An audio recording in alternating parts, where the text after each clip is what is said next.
ఇంత ఎంతో మంది కూలివాండ్రకు అన్నం సమృద్ధిగా ఉన్నది, నేనైతే ఇక్కడ ఆకలితో చచ్చిపోవచ్చున్నాను. అటు షూల్ డైడ్, నేను చచ్చిపోతున్నాను అంటే తండ్రి ప్రేమకు దూరం అయిపోయిన వీడు మనసులో ఉన్న ఆలోచన ఏంటంటే నేను చచ్చిపోతే బాగున్ను, నేను చచ్చిపోవాలనుకుంటున్నాను. కారణం ఏంటంటే నాకు ఈ బతుకక్కర్లేదు.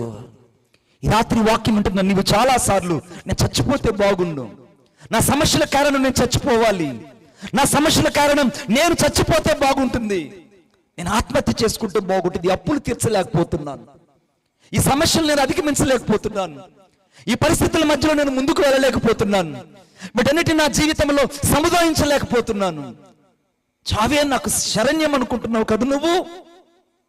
వీడనుకుంటున్నాడు నా తండ్రి అంటే అనేకులకు ఆహారం ఉన్నది, సమృద్ధి ఉన్నది, కానీ ఇక్కడైతే నేను పందులు తినే పొట్టు తింటున్నాను, ఆకలి, నేను చచ్చిపోతున్నా.